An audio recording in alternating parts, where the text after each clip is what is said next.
오늘부터 한 2주간 혹은 한 3주간 무엇에 대해서 이제 우리가 살펴보려고 하는 거니까 우리가 드리는 예배 있죠.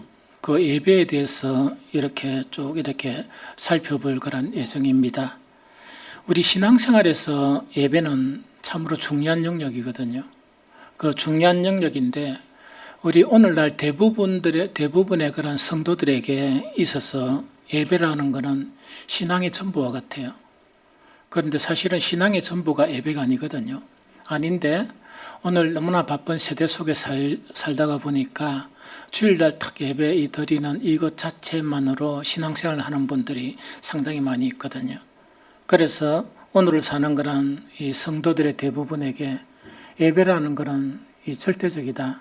이게 신앙생활의 전부다 해도 과언이 아니다 하는 그 부분이죠. 히브리서 11장은 우리에게 아주 중요한 그런 이 교훈을 주는 그런 이 자료가 담겨져 있어요. 그것이 뭔가니까 우리가 믿음 이렇게 하잖아요. 그래 믿음 이러다 보니까 자기는 믿음이라 이야기하는데 그게 믿음이 아닐 수도 있고 믿음이 길 수도 있고 그렇거든요. 그래서 그런 것에 엇나가지 않도록 정말 이 믿음의 사람들의 믿음이 어떤 믿음이란 증거를 가졌느냐. 그럼 하나님 앞에 나는 믿기 때문에 천국 가겠습니다 하려고 그러면 주님께서 우리 앞에서 네 믿음이라는 걸 증거를 하나 해봐라. 증명을 하나 해봐라 이러면 그때 그 말 못하고 우물쭈물하면 이 큰 문제가 되죠. 그래서 그때뿐만 아니고 우리가 믿는 믿음이 이 참 믿음이다. 천국 갈 수 있는 충분한 믿음이다 하는 그것의 실예, 예 자체를 서술한 내용 자체가 히브리서 11장이에요. 그래서 히브리서 11장은 대단히 중요한 그런 부분이거든요. 그러면은 아까 이야기했듯이 우리가 신앙생활 하면서 대부분의 성도들에게는 이 신앙의 그런 절대적인 부분이 예배예요. 예배 참석하는 거거든요. 그 다음에 이제 세상 속에서 살다가 또 주일 되면 예배 참석하다가 이게 이제 거의 신앙의 전부라고 이야기하거든요. 그러면 그분들이 예수님 앞에 딱 설 때 이제 말세대 때 나는 예배에 참석했습니다. 그래서 이것이 믿음의 증거입니다. 이라면 그것이 주님 앞에 다 받아들여질까? 아니란 이야기거든요. 그러다 보니까 이 예배가 믿음의 예배와 믿음의 예배가 아닌 것이 있다 하는 것을 그 히브리서 11장의 이 교훈에서 설명하는 거예요. 그래서 이 그 교훈 자체가 아벨은 가인보다 더 나은 제사, 이때 제사라 그러고 아니 목사님 제사라 돼 있는데 왜 예배로 동갑합니까? 이 이야기죠.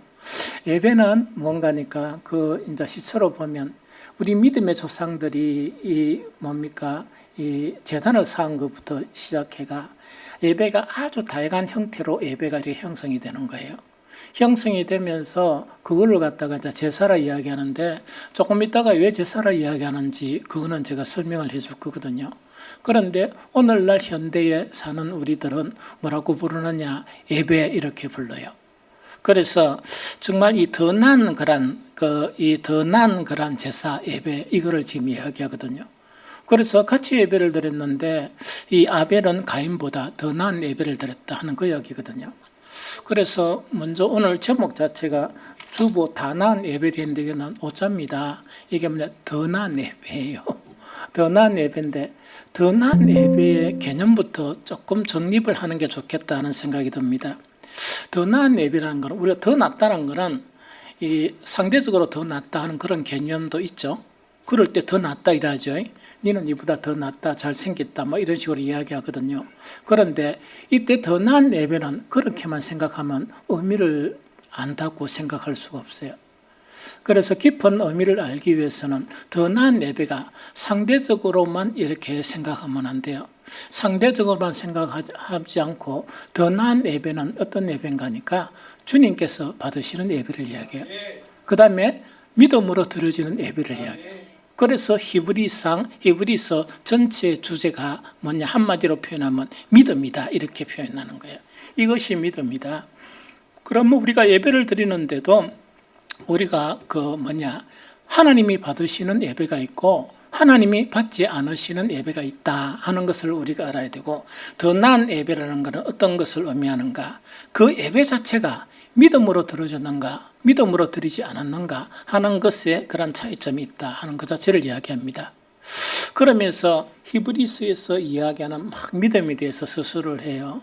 서술을 하면서 중간에 뭐냐니까 믿음에 대한 아주 그 정의를 하나 이야기하는데, 히브리서 1장 1절에는 아주 수준 높은 정의라고 이야기하면 히브리서 11장 6절은 본질적인 정의를 이야기합니다. 그러면 이것을 먼저 읽어보고 우리가 이제 계속해 또 이 설명을 하도록 하겠습니다. 히브리서 11장 6절 읽어봅니다. 믿음이 없이는 하나님을 기쁘시게 못하나니 하나님께 나아가는 자는 반드시 그가 계신 것과 또한 그가 자기를 찾는 자들에게 상 주시는 이심을 믿어야 할지니라. 한 번 더 시작. 믿음이 없이는 하나님을 기쁘시게 하지 못하나니 하나님께 나아가는 자는 반드시 그가 계신 것과 또한 그가 자기를 찾는 자들에게 상 주시는 이심을 믿어야 할지니라 하는 그 이야기죠. 믿음의 예배에서 그 믿음이란 가장 이 기초 자체가 뭔가니까 하나님이 살아계신다는 걸 믿는 거예요.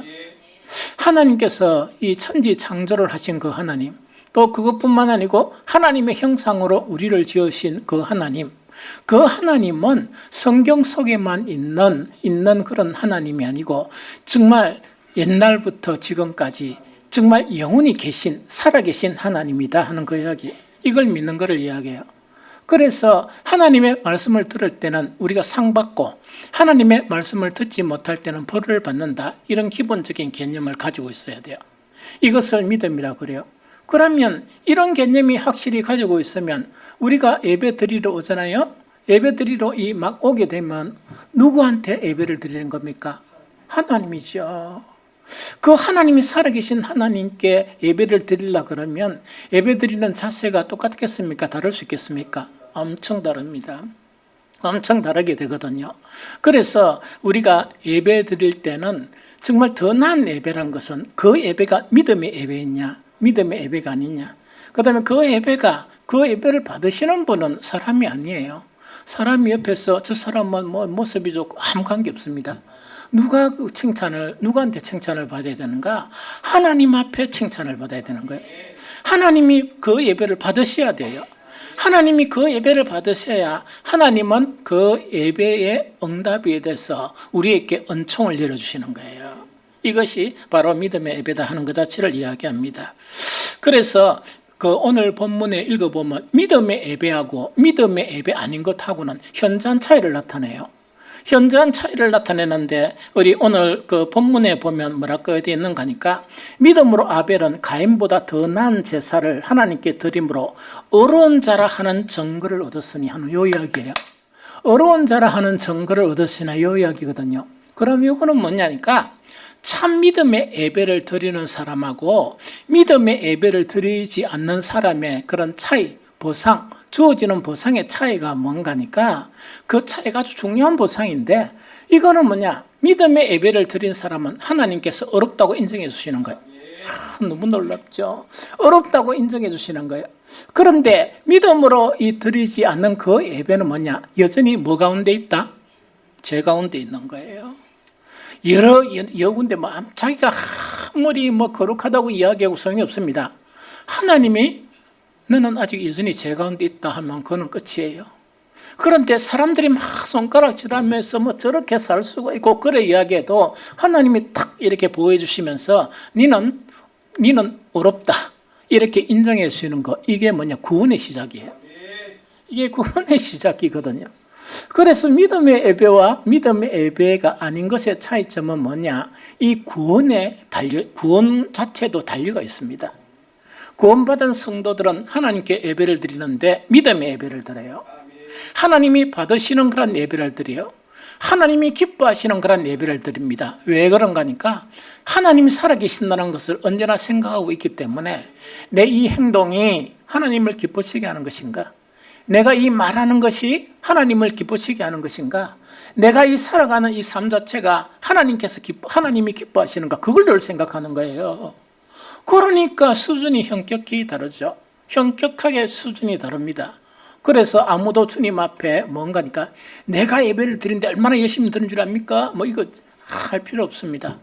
하나님의 기준은 사람의 기준과 달라요. 그래서 정말 이 믿음의 예배가 그만큼 중요한 내용이다 하는 거 이야기죠. 오늘은 아마 첫 시간이고 예배에 대해서 뭐 2번 할지 3번 할지 성령께서 인도해 주시는 대로 이렇게 편안하게 할 예정입니다. 그러면 오늘 예배에 대해서 정말 믿음의 예배나 하나님이 기뻐하시는 예배 있죠. 이 예배에 대해서 딴 거 안 하고 오늘 여러분들도 알 필요가 있다는 생각이 들어요. 저는 요즘 이렇게 여러 가지 힘든 목회의 여정 속에서 정말 이렇게 영적인 그런 이 치열한 싸움 속에서도 힘을 얻고 용기를 얻는 그런 일들이 있어요. 그래야 사람이 살지. 목사도 사람이니까 그 이야기죠. 그것이 뭐냐니까 우리 새벽 기도에서 아주 중요한 기도를 드리기 시작했다는 이야기예요. 그래서 저 뒤에 가면 요만한 데 해가지고 뭐 몇 가지가 착 해놨죠. 그거는 요약을 해놓은 것이지 그것 가지고 새벽에 목사가 무엇을 부르짖고 또 우리 목사와 함께한 우리 기도의 용사들이 무엇을 기도하는 것은 여러분들은 전혀 모르잖아요. 그 기도 내용 안에 예배의 회복에 대한 게 있어요. 그 예배의 회복에 대한 게 있는데 그 예배의 회복의 대상은 여러분들만이 아니고 우리 새벽에 기도하는 용사들은 아주 대단한 기도를 합니다. 그 기도가 뭐냐? 이 땅의 모든 성도들과 우리 빛과 소금계 성도들의 예배를 회복해달라 하는 그것이 아침에 부르짖는 통성으로 기도하는 내용 중에 아주 중요한 내용이에요. 물론 우리의 기도의 용사들이 아직까지 성숙하지는 않아요. 그러나 저는 믿고 있습니다. 정말 하나님이 기뻐하시는 그런 기도의 용사로 이 변화될 것이란 확실한 그런 이 생각을 가지고 있어요. 그래서 이 목사가 그런 희망이 없다면 어떻게 살아갈 수 있는 힘이 있겠습니까?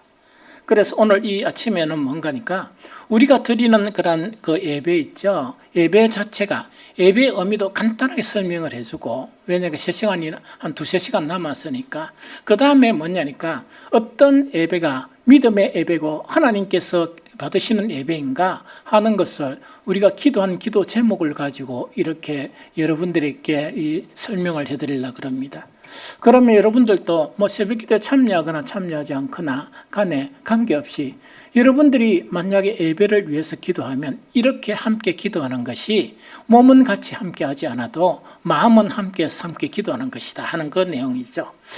예배의 의미부터 좀 잠깐 설명을 하려고 그래요. 여러분들 이 신앙서적 말고 어떤 신학에 가까운 그런 서적들을 딱 보면 그 예배학이라고 있어요. 예배 드리는 이것도 이제 예배학이라 있는데 그 책들을 보게 되면 제가 예배에 대한 많은 책이 없어서 있는 책을 이렇게 살펴보고 하다 보면 뭐가 좀 없는가니까 예배를 딱 정의하는 학자들이 없는 거예요. 보통 뭔가를 하면 그걸 딱 정의하고 하잖아요. 그런데 명확하게 예배에 대한 정의를 딱 하지 않고 그냥 막 이렇게 본론으로 들어가는 경우가 많아요. 그런데 그럴 것이 왜 그런가 하니까 아까도 잠깐 이야기했지만 이 예배라는 것은 이 과정에 있어요. 그래서 우리의 믿음의 조상들이 드리는 그런 예배, 이건 아주 원시적인 그런 예배예요. 그것뿐만 아니고 구약의 예배가 있습니다. 구약의 예배가 있고 또 신약의 그런 예배, 용어 자체도 확 차이 나죠. 그렇다 보니까 예배를 딱 한마디 말로 딱 정의를 하자고 보면 여기에 걸리고 또 이렇게 정의하자면 저게 걸리고 이러다 보니까 그렇지 않나 하는 그런 개인적인 생각이에요. 그래서 오늘은 뭔가니까 예배의 그런 정의에 대해서 이 히브리어의 2가지 단어만 먼저 살펴봤으면 좋겠다 하는 생각이 듭니다. 하나는 아바드가 있어요. 구약의 아바드란 용어 자체가 바로 예배와 관련된 용어예요. 그런데 이 아바드는 성전에서 드려지는 공식적 예배에 사용되는 단어예요. 그러면 이거는 뭐냐니까 믿음의 조상들이 개인적으로 하나님께 제단을 쌓고 하는 그 의미가 아니거든요. 그래서 예배가 너무나 다양하다는 그 역사가 너무나 다양하고 오늘날 예배가 왔거든요. 오늘날 많은 그런 교단들이 예배를 드리는데도 그 예배가 너무나 또 다양해요.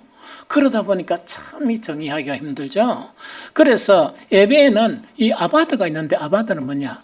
구약에서 이제 드디어 성전이 지어져서 성전에서 예배드리는 그 예배 있다, 그죠? 이 공식적인 예배에 사용된 단어가 아바드예요. 이거 좀 이해가 됐죠? 그럼 아바드라는 것은 무엇을 의미하는 거니까? 아바드는 2가지 의미가 포함되어 있어요. 하나는 뭐냐? 봉사한다. 봉사한다. 또 하나는 섬긴다 하는 요 두 가지예요. 하나는 봉사한다는 것이고 하나는 섬긴다는 거예요. 섬긴다는 것 자체는 뭐냐? 하나님을 섬기는 것도 섬기는 것이고 사람을 섬기는 것도 섬기는 거예요. 이해가 됩니까? 그래서 이 성전에서 공식적인 예배의 단어가 아바드인데 이 아바드에게는 뭔가니까 이거는 두 가지 의미가 탁 이렇게 있는데 이것 없이는 안 되거든요. 하나는 봉사한다. 하나는 섬긴다 하는 요게 바로 예배예요. 그 다음에 두 번째 사하하라는 그런 단어가 있습니다. 사하하라는 단어는 어떤 단어인가니까 이런 단어예요. 이거는 이것도 두 가지인데 하나는 뭡니까? 완전하게 팍 엎드린다 이 이야기죠. 앉아 있으면 안 돼요. 원래 요 의미라 그러면 어찌해야 됩니까? 다 채워가지고 해야 된다고요? 팍 이렇게 엎드리가 이렇게 예배드려야 돼요. 그러고 목사가 설교도 치다 보면 안 됩니다. 큰일 납니다. 그렇게 바짝 엎드린다는 이야기요. 방금 이야기한 건 농담입니다. 바짝 엎드린다는 이야기고 또 하나는 굴복한다는 이야기예요. 굴복한다는 이 의미가 어떤 의미인가 하니까 사하의 의미예요. 그럼 여기서 이제 딱 나눠져요. 우리가 교회 그러면 원래 에클레시아가 교회예요. 에클레시아는 참성도, 구원받은 성도를 에클레시아라고 그래요. 그런데 교회는 다 에클레시아만 있습니까? 그렇지 않은 사람도 있을 수 있습니까? 왜 있는가니까 교회는 본질적인 교회와 또 하나는 선교적인 그런 측면의 교회 이 두 가지 속성을 가지고 있어요. 그럼 선교적인 교회라는 건 뭡니까? 앞으로 성도를 만들기 위해서 복음을 전하고 이 교회에 이렇게 참석시키지만 성도입니까? 성도가 아닙니까? 아직 성도가 아닐 수가 있고 세례도 안 받고 막 이렇죠. 그 다음에 신앙 고백도 무슨 말인지 잘 모르고 이런 성도들도 있고 그런데 성도는 뭐냐면 에클레시아 참 구원받은 성도들이 딱 나눠지거든요. 그러면 여기서 두 가지 의미가 있죠. 하나는 봉사와 섬김이라는 의미와 하나는 뭡니까? 바짝 엎드리고 굴복한다는 이 의미 있죠. 이 의미는 누구한테 해당되는 예배겠습니까? 성도에게 해당되는 예배예요.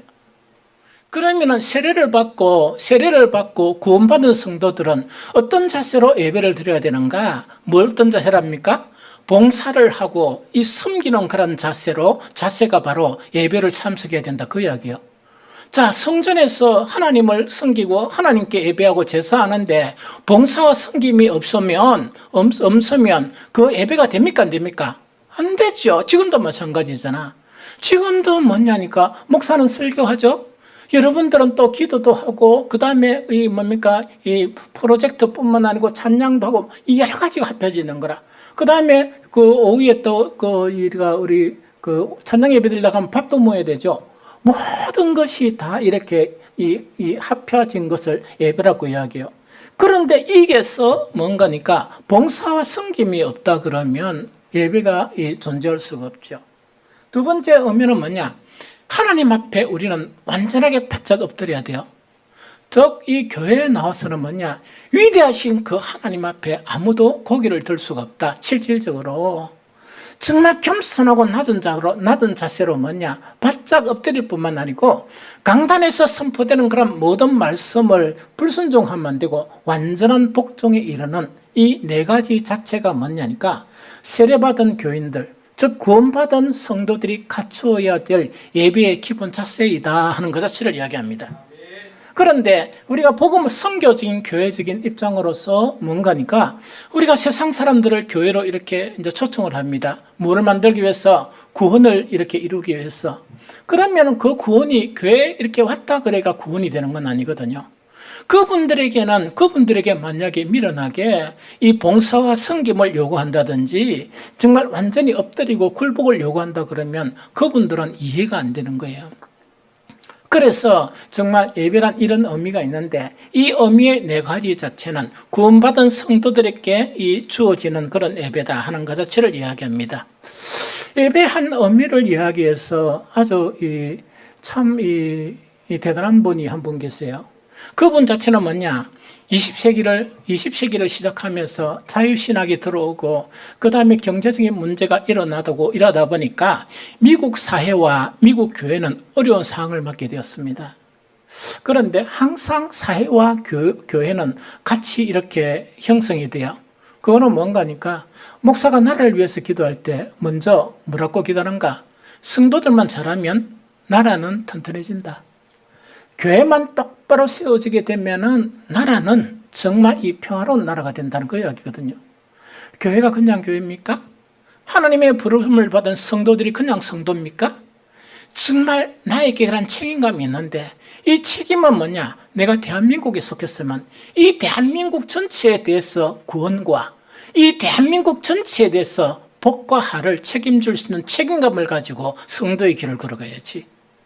그래서 정말 목사가 어떻게 살아가느냐, 안 그러면 성도들이 어떻게 정말 이렇게 예수 그리스도의 길을 가느냐 안 가느냐에 따라서 나라가 흥하기도 하고 나라가 망조가 그런 나라가 될 수 있다는 그 자체를 이야기하거든요. 어쨌든 20세기가 들어가면서 미국 사회와 교회는 어려운 상황을 직면하게 되었습니다. 이때 정말 나타난 분이 있어요. 흔히 이분들을 어떤 사람은 이렇게 이야기합니다. 어떻게 소개하는가 하니까 정말 세례요한을 이야기하면서 강야에 외치는 자의 소리가 나타났다, 이렇게도 표현을 해요. 이분의 이름 자체가 에이든 토즈예요. 이 토즈라는 그런 분이거든요. 이분은 목회자이면서도 저술가예요. 저술가고 저도 이분의 그런 책을 다수 가지고 있거든요. 그러면 이분 자체는 뭐냐니까 평생 동안 이렇게 그 힘든 상황 가운데 외쳤던 그런 중심 내용 자체가 어떤 내용인가 하니까 교회는 성경적인 신앙과 신학으로 돌아가야 한다. 다시 이야기할까요? 교회는 성경적인 신앙과 성경적인 신학으로 돌아가야 된다. 이 자체를 이야기하거든요. 그러면 목사가 계속 기도하는 거 뭐냐? 교회는 복음 위에 세워져 가야 되고 교회는 모퉁이들이 되신 예수 그리스도와 사도와 선지자들의 터 위에 세워가야 교회지. 교회가 그 위에서 벗어나게 되면 교회는 교회라고 말할 수 없다 하는 그거하고 일맥상통하는 그런 내용이에요. 이걸 갖다가 죽을 때까지 부르짖으면서 이렇게 목회를 했던 거예요. 그러면서 예배에 대한 정의가 있는데 한 두 가지 아주 좋은 그런 정의를 우리가 볼 수가 있습니다. 그래서 이분은 뭔가니까 그냥 책을 읽고 정의한 것이 아니고 그냥 막 이런 설교를 하기 위한 그런 정의가 아니고 정말 이제 일평생 동안 어려웠던 그 미국의 상황과 교회 상황을 보면서 처절하게 투쟁하고 처절하게 싸우면서 처절하게 진리를 지키려고 몸부림치면서 그게 경험에서 이게 우러난 그런 교회에 대한 그런 정의다. 그래서 아주 고귀하고 값진 그런 정의죠. 그러면서 어떻게 정했는가? 제일 첫 번째, 진정한 예배는 하나님과 지극히 개인적인 그리고 끊을 수 없는 사랑의 관계에 있는 것이다. 그것은 바로 하나님을 경외한다는 뜻이다. 이런 정의를 들었어요. 정말 이 많은 사람들의 심금을 울리는, 그러니까 초신자들은 무슨 말인지 잘 모르죠. 그 다음에 세속적으로 교회 왔다 갔다 하는 사람은 감동은 모릅니다. 감동은 뭡니까? 일하면 복 주고 일하면 잘 살게 해주고 그게 감동이지 이런 이야기 자체는 관심도 없거든요. 그런데 이분 자체는 뭐냐? 그 마음에서 나오는 그런 이 교회에 대한 정의가 뭐냐니까 진정한 예배는 하나님과 지극히 개인적인 그리고 끊을 수 없는 사랑의 관계다 이야기입니다.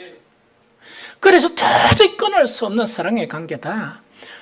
아무리 이 세상에 유혹이 심하더라도 이 세상 영광이 나를 갖다가 유혹한다 손치더라도 그게 도저히 마음이 흔들릴 수 없다는 이야기예요. 왜? 하나님과 그 사랑이 따여 있기 때문에 나는 그 사랑을 배반할 수 없는 것이다. 그런 것이 바로 예배다 하는 그 이야기거든요. 그래서 이것은 어디에 출발하는 거니까 하나님이 살아계신 거가 그 하나님을 경외하는 거 있죠. 두려워하면서 그 하나님을 공경하는 그런 이 신앙심에서 나타난 것이 예배다. 이렇게 정의를 하는 거예요. 너무나 대단하죠. 두 번째 예배를 정의한 것이 뭐냐? 인생의 목적은 하나님을 하나님답게 예배하는 것이다. 그 이야기입니다.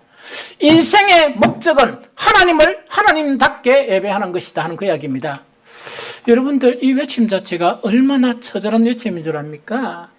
이때부터 미국 교회가 뭐가 되기 시작했는가 하니까 정말 나라가 어렵고 이러다 보니까 교회가 이 부흥적인 부분이 사라지는 거예요. 교회가 이제 침체되는 거예요. 이런 침체되는 상황 가운데 목회자들이 이렇게 모여가지고 그때 하나 구상한 게 뭔가니까 이 교회를 부흥시켜야 되는데 어떻게 하면 좋겠느냐 하면서 맥도날드나 이런 거 있죠. 그러면 기업이 성공하는 그런 것을 보면서 우리도 저런 것을 좀 본받으면 안 되겠느냐 이러면서 그거를 갖다 본받기 시작했어요. 그래서 미국의 수정교회를 비롯한 메가처치 자체가 생겨난 거예요. 좀 이해가 됩니까? 메가처치가 생겨나면서 방송을 타고 교회는 뭡니까? 온갖 시설 자체가 있고 주일 예배는 뭡니까? 이 전 세계적으로 뭔가 TV에 방영을 합니다. 방영을 하고 막 이러거든요. 그 예배를 보면 세상 사람들이 보면은 보통 TV 보면은 이렇게 오락프로 있죠. 그런 거는 없이도 못합니다. 그만큼 사람들에게 감동을 주고 하는 그런 예배가 이제 형성이 됐던 거예요. 그것을 향해서 정말 이분이요. 토저는 뭐냐? 반기를 들은 거예요. 그것을 예배가 아니고 하나님 앞에 쇼하는 것이다. 저질적인 쇼에 불과하고 타락한 그런 것을 나타내는 것에 불과하다. 그걸 주장한 거예요. 얼마나 많은 핍박이 있었겠습니까? 얼마나 많은 어려움이 있었겠습니까? 그러면서도 그것을 지키기 위해서 이렇게 하는 거예요. 그러면서 그 처절한 그런 투쟁 속에서 인생의 목적은 하나님을 하나님답게 예배하는 것이다 하는 것 자체를 이야기합니다. 어떻게 예배하는 사람이 하나님의 이름에 똥칠하고 하나님의 이름을 훼손시키고 하는 것을 하나님의 거룩 자체를 훼손시키고 그런 예배라고 할 수 있겠느냐 하는 그 자체의 외침 자체가 바로 이 토즈의 그런 외침이었다 하는 거 이야기거든요. 그런데 참 슬프게도 토즈도 이제 천국 갑니다. 천국 가기 전에 남은 그 이야기, 읽기만 읽어가 내가 이 기록은 안 해놨 수 있는데 그 의미를 이야기하면 전쟁에서 승리하지 못했다. 실패했다. 그 말을 남기고 이 천국 갔습니다. 그런데 나는 진실한 목회자들은 다 토저와 같은 그런 말을 남기고 죽을 것이다 하는 그런 생각을 합니다. 왜냐하니까 이 도도한 정말 진리를 왜곡하는 이 물결 자체가 한 그 진실한 목회자가 이렇게 지탱하기에는 너무나 어렵기 때문에 그렇다 하는 거 이야기죠. 그래도 우리는 희망을 가지고 그 목표를 향해서 나아가야 되는 것이 바로 그것이라는 이야기죠. 이제 예배의 정의에 대한 부분을 이제 마치고 뭔가니까 이제 예배가 하나님 기뻐하시는 믿음의 예배가 되기 위해서는 어떻게 할 것인가? 목사가 새벽마다 부르짖는 거 정말 간단하게 요약하고 계속 통성으로 기도하다 보니까 기도한 사람들은 목사의 그런 소리를 들었을 것입니다. 뭘 기도하는가 그거를 들었을 것이거든요. 제일 첫 번째 뭐냐? 예배 자리로 나아갈 때는 뭘 해야 되는가? 거룩한 옷을 입고 예배 자리로 나아가야 합니다. 거룩한 옷을 입고 예배 자리로 나아가야 합니다. 왜 그러냐니까 우리의 예배를 받으시는 하나님은 거룩한 분이시니까 그래서 거룩한 옷을 입고 하나님께 나아가야 된다 하는 그 이야기입니다. 예배, 거룩한 옷이란 건요, 복장을 말하기도 합니다. 그러면 복장을 말하는데 뭐냐? 예배를 인도하는, 만약에 옛날에 제사장 같으면 아론에게 하나님은 뭘 요구하시느냐? 레위기 16장 4절 같이 읽어봅니다. 시작. 거룩한 세마포 속옷을 입으며 세마포 바지를 몸에 입고 세마포 띠를 띠며 세마포 간을 설치니 이것들은 거룩한 옷이라 물로 그의 몸을 씻고 입을 것이며 하는 이야기죠. 복장도 단정해야 된다. 그 다음에 우리가 이 몸도 깨끗이 하고 이렇게 나아오는 것이 거룩한 하나님께 나아가는 기본적인 상식이고 예의이다 하는 것 자체를 이야기합니다. 또 그것뿐만 아니고 예배에 참석하는 성도들에게 또 무엇을 요구했는가? 시편 119편 3절을 읽어봅니다. 시작. 주의 권능의 날에 주의 백성이 거룩한 옷을 입고 즐거이 헌신하니 새벽 이슬 같은 주의 청년들이 주께서 나오는도다. 여기도 그 예배에 참석하는 자들은 어떻게 한다고요? 거룩한 옷을 입고 나와야 된다. 왜? 우리의 예배를 받으시는 분은 누구시기 때문에? 거룩하신 분이시기 때문에 그렇다 하는 그 이야기입니다. 요 이해됩니까? 우리 피카소 공교회 이런저런 거는 별로 목사가 많이 교제하지 않습니다. 그런데 강대상에서 순서를 담당하는 사람은 강대상에 뭐 누구는 올라오고 누구는 올리지 않다는 규제는 없습니다. 그렇지만은 최소한 하나님과 성도에게 예의를 지켜야 되기 때문에 그것이 뭐냐? 남자들은 정장을 해야 됩니다. 남자들의 정장은 너무 간단해요. 여자들의 정장은 수백 가지입니다. 그래서 남자들은 불행합니다. 그러니까 여름이나 겨울이나 열어 입어야 됩니다. 목사가 입은 대로. 이게 정장입니다. 여자들은 뭐냐니까 정숙한 옷을 입는 게 정장이에요. 그래서 남자 여자 차이가 있습니다. 남자는 지조가 곧지만은 여자들은 온갖 해석이 머리에 가득합니다. 농담이고요. 그렇게 아주 이 단정한 옷을 입고 나와야 된다 하는 이 자체는 대단히 중요합니다. 그런데 성경의 의미에서요, 옷 입다는 거 있죠. 옷을 입는다는 것은 뭔가니까 이런 옷만 걸치는 걸 옷 입다고 이야기하잖아요. 옷 입다는 것 자체는 그 사람을 지칭하기도 해요. 이 사람을 지칭하기도 하거든요. 그러면 그 사람을 지칭한다는 건 어떤 의미인가?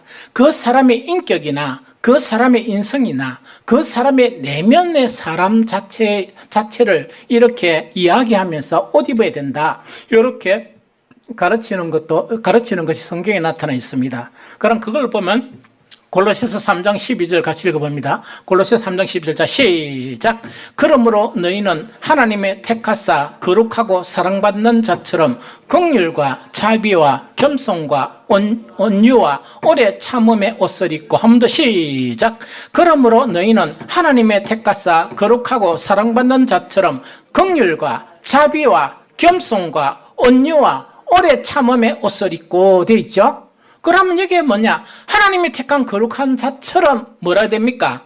정말 긍휼과 자비와 겸손과 온유와 오래 참음의 옷을 입는다는 것은 하나님께 나아가는 자들은 하나님이 거룩하신 분이기 때문에 이런 인격의 옷을 입고 나아가야 된다. 그 이야기입니다. 그런데 이거 외에도 어떤 인격을 가져야 되는가는 성경에는 다수 나타나 있습니다. 그래서 합당한 사람이 되어야 된다는 그걸 이야기하거든요. 그러면 이거는 그럼 어떤 의미인가 하니까 설명할게요. 아까 구약의 예배 자체에 여러 가지 예배의 의미가 있지만 중심적인 의미가 죄를 대속받는, 제3을 받는 제사 자체가 예배의 중심의 의미예요. 그래서 이야기했죠. 제3을 받기 때문에 내가 죄의 대가, 내 피를 못 흘리기 때문에 누구의 피를 흘리게 한다? 짐승의 피를 대신 흘리면서 내 죄 대속함을 받는 것이 예배의 중요한 의미였습니다. 그런데 예수 그리스도께서 우리의 모든 죄를 위해서 정말 우리가 흘려야 될 피를 십자가를 통해서 자기의 피를 대신 흘려주셨거든요. 맞습니까? 그럼 제사가 필요 있습니까? 없습니까? 필요가 없지요. 그래서 그 제사라는 말 자체가 없어지면서 예배라는 말 자체로 이렇게 바뀌어지게 되는데, 그러면 예배 자체가 어떤 의미로 바뀌어지는가? 내가 구원받았고 내 죄 사함을 받았으니까 하나님께 감사해야 되겠습니까? 안 해야 되겠습니까? 하나님께 감사하는 마음, 하나님께서 이렇게 행하신 그런 모든 일들을 찬양하는 그런 마음, 또 뿐만 아니고 하나님의 은혜를 받지 않고 살아갈 수 있습니까? 못 살아갑니까? 못 살아가죠. 하나님의 은혜를 누리기 위해서 하나님의 은혜의 보좌 앞에 나아가는 행위 자체가 예배 형태예요. 그런데 문제가 뭐냐? 우리의 법적인 죄의 대속을 받았지만 우리 속에 시커먼 죄가 있습니까? 없습니까? 우리 속에 탐욕이 있습니까? 없습니까? 우리 속에 더러움이 있습니까? 없습니까? 우리 속에 불의가 있습니까? 없습니까? 그러면 그것을 가지고 만약에 하나님께 나아가면 거룩한 하나님 앞에 그 사람은 받아들여질 수 있을까요? 그 사람은 받아들이지 못할까요? 목사가 첫날 만날 이야기하는 게 탐욕을 버리라, 욕심을 버리라, 악한 그런 심성을 버리라 요구합니다. 이거는 누구를 위해서 하는 겁니까? 여러분들 정죄하기 위한 것이 아니고 여러분들의 구원을 위해서 이야기하는 것이고, 여러분들의 예배가 하나님이 받으시는 예배가 되기 위해서 계속 강조하는 거예요. 그러면 또 이렇게 묻겠죠. 목사님, 그래도 죄가 남아있는데요. 아무리 노력해 내가 내 자신을 보더라도 있는데요. 그 다음 옆에 보니까 온통 죄투성이로 보이네요. 그러면 우리 빛과 소금 교회 예배는 하나님이 받으시는 믿음의 예배가 아닙니까? 이야기죠. 근데 성경이 몰라서 그래 이야기해요. 그래서 성경은 폭넓게 읽어봐야 돼. 그런데 거룩하신 전전 앞에 우리가 하나님 앞에 진정으로 나가서 예배 받을 수 있는 방법을 성경에서는 이미 만들었습니다. 그거 자체가 뭔가리가 요한일서 1장 9절입니다. 같이 읽어봅니다. 자, 시작. 만일 우리가 우리의 죄를 자백하면 그는 미쁘시고 어로사 우리의 죄를 사하시며 우리를 모든 불의에서 깨끗하게 하실 것이요. 한 번 더 시작. 만일 우리가 우리의 죄를 자백하면 그는 미쁘시고 어로사 우리의 죄를 사하시며 우리를 모든 불의에서 깨끗하게 하실 것이요. 그러면 거룩한 옷을 입고 주님 앞에 나아갈 수 있는 길이 있습니까 없습니까? 그러면 이렇다 그죠. 이거는 목사님 왜 제가 연말에 이렇게 해결을 했습니다. 진정으로 해결을 했는데 이 효과가 연말까지는 가겠지요. 천부당 만부당합니다. 옷은 입으면 한 번 입으면 더러워지고 더 입으면 더 더러워지죠. 그런 것처럼 우리도 마찬가지요. 가장 필요한 것은 요 하나님께서 열어놓으신 이 길 있죠. 내 죄를 자복하고 깨끗한 발 받는 이 일은 지속성을 가져야 한다. 매 예배마다 주님은 나를 바라보면서 내 죄를 자복하고 회개하게 되면 우리는 거룩한 옷을 입고 거룩한 존재에 나아갈 수 있는 자가 된다 하는 그 자체를 이야기합니다. 이것이 반복이 되면 어떻게 되는가? 우리는 거룩한 하나님의 아들의 모습을 닮아가는 거예요. 성경에 목적하는 것은 그것이라는 이야기죠. 두 번째 뭔가니까 하나님께 합당한 영광을 돌려야 한다. 새벽마다 기도하고 있는 내용입니다. 하나님께 합당한 영광을 돌려야 된다. 시편 96편 8절 읽어봅니다. 자, 시작. 여호와의 이름에 합당한 영광을 그에게 돌릴지어다. 예물을 들고 그의 궁정에 나아갈지어다. 한 번 더 시작. 여호와의 이름에 합당한 영광을 그에게 돌릴지어다. 예물을 들고 그의 궁정에 들어갈지어다 하는 요 말씀이에요. 그러면 이게입니다. 하나님께 영광 돌려야 되겠죠?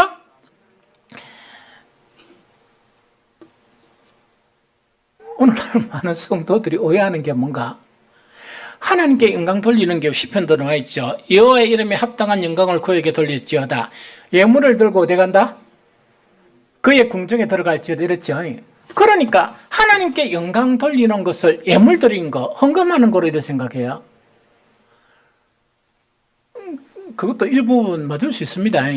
맞을 수 있는데 충족이 안 돼요. 왜 충족이 안 됩니까? 여호와의 이름에 합당한 영광의 예물을 드리려 그러면 우리 교인들은 팔 그런 재산도 많이 없어서 괜찮아요. 여러분들 재산 그거 다 팔아가 가져오도 그 영광에는 못 미칩니다. 하나님의 그 은혜에 못 미칩니다. 그럼 턱없이 부족하거든. 턱없이 부족해요. 그래서 그 말만 생각하면 그거는 아무 의미가 아니에요. 그래서 그런 게 이제 마음이 너무 아픈가. 거기에 이제 딱 이렇게 기속된 게 목사가 한 번씩 보면 성도들에게 엄청 감동을 받는 게 있어요. 감동을 이제 받는 게 있는데 주의 종이다 보니까 주님을 너무 사랑하잖아요. 주님을 너무 사랑하다 보니까 한 번씩 그 목사한테 선물을 하는데 부담스러운 선물이 있어요. 이건 좀 과하다 싶은 게 있거든요. 그러면은 당연히 뭡니까? 이거는 좀 과하다. 거절하겠죠. 그런데 그 한 답변이 뭔가니까 너무 마음을 기쁘게 하는 거예요. 목사님이 주신 것하고는 비교가 안 됩니다. 이야기거든. 그럼 목사가 준 거는 뭡니까? 사람들은 설교 가지고 머쓱하니 아니면 이러는데 하나님에 관한 귀한 말씀을 주는 그 귀한 것하고 내가 목사님한테 드리는 이 선물 이거하고는 도저히 비교가 안 된다는 거거든요. 목사를 존중하는 겁니까? 하나님을 존중하는 겁니까? 그 이야기거든. 왜? 하나님의 보배로운 그런 말씀, 구원과 생명의 말씀을 전하기 때문에 그것하고 어떻게 비교하겠나 이러면 마음에 너무 감동을 받는 거예요. 왜 감동을 받습니까? 그 믿음이 너무 아름다운 거예요. 그 믿음이 너무나 진실된 믿음이고 그 믿음이 너무나 아름다운 거예요. 우리가 주님 앞에 합당한 영광을 돌리는 거 우리의 재산이나 우리가 가진 거 다 드린다 할지라도 늘 부족합니다. 늘 부족하거든요. 그래서 그거로만 생각하면 절대로 안 된다 하는 것 자체를 이야기합니다. 그러면은 성경에 여호와 이름에 합당한 영광을 그에게 돌릴지어다 이렇게 했는데 그러면 나는 가진 것도 있고 아무것도 없는데 그 목사님 설교하는 게 재산 다 팔아도 그건 턱없다 이랬는데 그럼 나는 어쩔까요? 어떻게 영광을 돌리면서 나올까요? 이것도 하는 방법이 또 성경에 이렇게 딱 기록되어 있어요. 이게 무슨 말씀 알겠습니까? 그게 뭔가니까 여러분들 가지고 있는 그 얼마 안 되는 돈 있죠. 그거 막 고민하면 안 돼. 막 고민하고 막 일하지 말고 그런 거는 막 여러분들 믿음대로 하면 돼. 믿음대로 하면 되는데 더 중요한 게 있어요. 그게 뭐냐? 내 몸을 하나님께 거룩한 산제물로 드리는 거예요. 내 몸을 하나님의 그런 거룩한 산제물로 드리는 것이 하나님께 영광을 돌리는 것이다. 그 이야기거든요. 자, 성경 읽어봅니다. 로마서 12장 1절. 자, 시작. 그러므로 형제들아, 내가 하나님의 모든 자비하심으로 너희를 권하노니 너희 몸을 하나님이 기뻐하시는 거룩한 산제물로 드리라. 이는 너희가 드릴 영적 예배니라. 이 영적 예배가 나오죠. 합당한 예배, 영적 예배가 나오죠. 그런데 이때 조심해야 될 게 뭐냐니까 성경적인 방법이어야 된다. 지멋대로 하면 돼요. 자기는 몸을 다 드린다 했는데 주님이 너무나 불결해가 안 받으려고 하면 안 돼요. 그럼 그게 지나치면 제약이 됩니다. 옛날에 그 가나안 족속들이 하나님을 엄청 노하게 했던 게 있습니다. 그들의 신께 막 이렇게 예배를 드리는 거예요. 그런데 가장 악독한 예배를 드렸는데 자식을 제물로 바치는 거예요. 그래서 정말 이 이스라엘을 통해 가지고 멸절해버라. 씨를 싹 썰어버려라. 씨를 싹 썰어버려라. 이렇게 명령하셨던 것이라는 그 이야기거든요. 예배도 정말 내가 내 몸을 주님 앞에 드리는 것도 산 제물로 드리는 것도 성경에 가르치는 거룩한 방법이어야 되지 그게 불의한 방법이 되면 안 된다 하는 그 자체를 이야기합니다. 이것도 지속적으로 돼야 돼요. 지속적으로 구원받은 성도들은 내가 내 몸을 산제사로 드릴지라도 나는 하나님의 은혜를 갚을 수가 없다. 이런 관점에서 지속적으로 드려야 된다. 그러면 몸만 드리면 됩니까? 아까 이제 성경의 방법이라고 그랬죠? 그러기 위해서 원리 자체를 이야기하는 거예요. 두 번째 원리가 마음의 변화를 받아야 한다. 마음의 변화, 이것도 지속적으로 이야기합니다. 로마서 12장 2절 있습니다. 시작. 너희는 이 세대를 본받지 말고 오직 마음을 새롭게 함으로 변화를 받아 하나님의 선하시고 기뻐하시고 온전하신 뜻이 무엇인지 분별을 하도록 하라. 한 번 더 시작. 너희는 이 세대를 본받지 말고 오직 마음을 새롭게 함으로 변화를 받아 하나님의 선하시고 기뻐하시고 온전하신 뜻이 무엇인지 분별하도록 하라. 지 생각을 하지 말라는 이야기입니다. 지 생각으로 하지 말라는 이야기거든. 그러니까 나는 이렇게 헌신했다. 그러면은요, 그 아무런 의미가 없을 주님께서 아무리 드린다 할지라도 나는 모르겠다. 이런 경우들이 허다하게 나타납니다. 이것도 지속적으로 예배를 참석할 때마다 내 자신을 성찰하면서 내가 일주일 동안 말했던 것이 하나님을 기쁘시게 한 것인가? 내가 일주일 동안 내 생각 가운데 내 생각을 했던 것이 그 생각이 하나님을 기쁘시게 한 생각이냐? 내가 일주일 동안 여러 가지 행동했던 것이 하나님을 기쁘시게 한 것이냐? 그걸 계속 생각하면서 정말 계속 마음의 변화를 받아야 된다 하는 걸 이야기합니다. 우리는 가정 속에 있기 때문에 온전하게 이렇게 되는 것도 힘들어요. 그러나 어떤 가정에 있더라도 진실된 마음으로 이것을 행하게 되면 내 몸을 하나님 기뻐하시는 산제사로 드리고 뿐만 아니고 매일매일을 통해서 내 생각 안에 머무르지 아니하고 하나님이 기뻐하시는 뜻을 찾는 그런 신앙이 그러면 우리 인간의 눈에 보기에는 부족하여도 하나님은 충분해요. 우리 인간의 눈에는 부족하여도 하나님은 충분하시고 우리를 기뻐하시고 우리의 예배를 받으신다 하는 그 자체를 이야기합니다.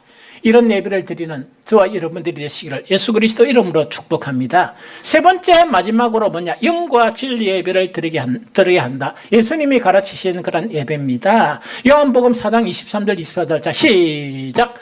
아버지께 참되게 예배하는 자들은 영과 진리로 예배할 때가 오나니 곧 이때라. 아버지께서는 자기에게 이렇게 예배하는 자들을 찾으시느니라. 하나님은 영이시니 예배하는 자가 영과 진리로 예배할지니라. 한번 시작. 아버지께 참되게 예배하는 자들은 영과 진리로 예배할 때가 오나니 곧 이때라. 아버지께서는 자기에게 이렇게 예배하는 자들을 찾으시느니라. 하나님은 영이시니 예배하는 자가 영과 진리로 예배할지니라. 자, 이거 봅니다. 그럼 진리 예배는 뭐냐 하는 그 이야기죠. 예수님께서 말씀하시는 것은 아주 중요한 말씀입니다. 내가 곧 길이요, 내가 곧 진리요, 내가 곧 생명이다 하는 그것이거든요. 그러면 이때 진리라는 것은 예수님의 말씀이 진리라는 이야기입니다. 예수님의 말씀이 생명이고 예수님의 말씀이 진리라는 이야기거든요. 그런데 사탄이 여러분들을 미혹합니까? 미혹 안 합니까? 사탄들의 미혹은 뭡니까? 날 더우니까 방학하자 이렇게 휴전을 합니까? 안 합니까? 우리는 휴전을 합니다. 우리는 국수전도도 휴식을 하고 다 합니다. 그러나 사탄은 우리의 휴식 가운데서 그래 너 휴식 이제 봐줬다 이렇게 휴전해버립니까? 그렇네요. 안 쉬는가 봐. 그래 안 쉽니다. 안 쉬고 이제 계속 공격을 하는 거라. 사탄이 공격하는 여러 가지 공격 중에 한 가지가 뭐냐? 진리의 말씀을 왜곡시키는 거야. 진리의 말씀을 왜곡시켜가지고 내 육신적인 편의대로 말씀을 자꾸 이렇게 왜곡시키는 거예요. 그러다 보면 그것 자체가 나의 교리가 되고 그것이 이제 좀 커지면 뭔가니까 이게 또 다른 율법을 내가 만들어가는 거야. 또 다른 율법을 내 스스로 이렇게 만들어가는 이 과정을 갖게 되거든요. 그래서 여기 조심해야 돼요. 아무리 힘들고 아무리 힘들어도 우리는 이렇게 해야 돼. 아무리 힘들고 순종하기 힘들더라도 주님의 말씀 그대로 받아들여야 돼. 그대로 순종해야 돼. 그런데 교제 하락하면 그 진짜 교제를 이렇게 할 거거든요. 겁나는 게 뭔가니까 앉아보세요. 이 말씀은 이렇거든요. 목사님은 이렇게 살아야 안 되겠어요? 우리가 처지와 형편을 아시는 주님께서 이걸 조금 이렇게 해도 안 되겠나? 그거를 이제 이야기하는, 원래 그거 하라는 이야기 아니었거든. 그래도 뭐, 그러니까 성도는 보니까 그런 고민을 가지고 있다. 맞습니다. 맞습니다. 목사하고 우리하고 차이점이 뭔가? 목사는 목사로 부름을 받았으니까 그 길을 가고 나는 내 길을 가고 이 이야기다, 그죠? 그 길이 지나치면 사망의 길이고 그 길이 지나치면 지옥으로 가는 길입니다. 그래서 지속적으로 뭘 해야 되는가 하니까 진리란 건 하나님의 말씀만을 따르는 그 삶을 이야기합니다.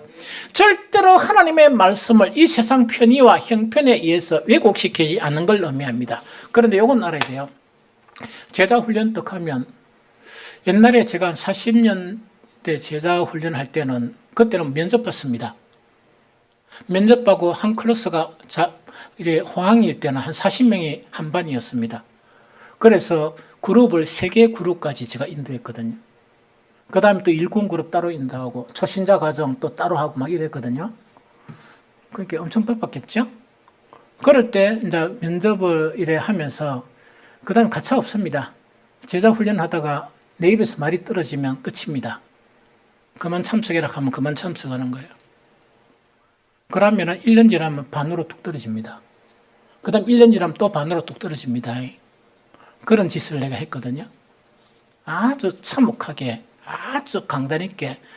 그래서 한 번씩은 소리 듣는 게, 목사님, 그런 결단과 그게 어디 갔습니까? 이게 요구하는 사람도 있습니다. 그래서 내가 예수님의 자비와 긍휼을 배웠단다. 예수님의 자비와 긍휼을 배웠. 요즘 그걸 강조를 안 하거든. 그래서 목사가 엄청 고민이 많이 되거든. 우리 모두 다가 같은 신앙입니까? 아니죠. 우리 모두 다가 같은 환경입니까? 아니죠. 옛날처럼 탁 잘라가 이렇게 하면 그게 하나님의 선하신 뜻이겠습니까? 사악한 인간의 욕심이겠습니까? 인간의 욕심이라 목사라고 욕심이 없어요? 있을 수가 있지. 그러다 보니까 여러 가지 고민을 많이 하는 거라. 이해가 됩니까? 그래서 좀 이따가 좀 이야기하겠지만 다 참여할 수 있는 부분이 아닙니다. 그 다음에 좀 이따 이야기했지만 제자훈련 참여했다고 다 되는 것도 아니라 참여 안 했다고 안 되는 것도 아니라 아니 그러면은 한 번씩 우리 교회에서 수요 예배 그 설교를 갖다가 목사가 잘 맡기는 사람이 있어 기쁨으로. 누구겠습니까? 종혜 집사야. 종혜 집사는 예배 다 참석합니까? 안 하는데 목사가 왜 그랬을까? 사람을 보고 그러는 거예요. 그래서 너무 신기한 부분이 있어요. 그렇게 선장으로서 갔다 오면 좀 바뀌어야 되는데 오히려 더 성숙한 느낌이 많이 들어. 그러고 모든 정보를 얘보다 더 많이 알아. 그러고 설교하는 걸 또 들어보면 복음의 범주에서 목사가 막 소리 지르며 강조하는 범죄에서 벗어나지가 않아요. 그렇게 세련된 게 좀 없어서 그렇지.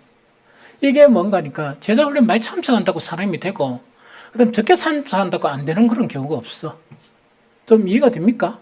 이런 거를 깨달을 줄 알아야 돼. 그래서 어쨌든 간에 이제 제자 훈련도 그렇게 이제 해 나갈 것이거든요. 그래서 이것 자체는 어떤 거니까 진리의 말씀 자체가 우리에게 적용하도록 목사가 돕는 거예요, 사실은.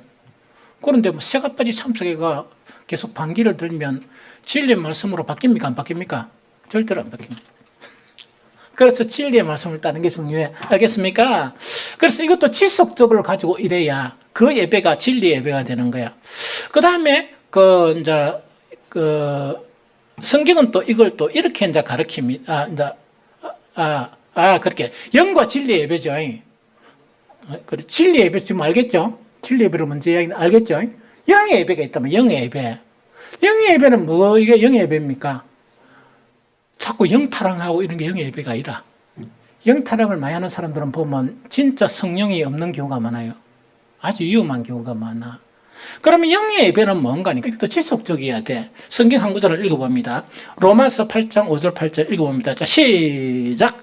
육신을 따르는 자는 육신의 일을, 영을 따르는 자는 영의 일을 생각하니 육신의 생각은 사망이요 영의 생각은 생명과 평안이니라. 육신의 생각은 하나님과 원수가 되나니 이는 하나님의 법에 굴복하지 할 뿐 아니라 할 수도 없습니다. 육신에 있는 자들은 하나님을 급히 쓰게 할 수 없느니라 하는 이야기죠. 그래서 이거는 뭐냐?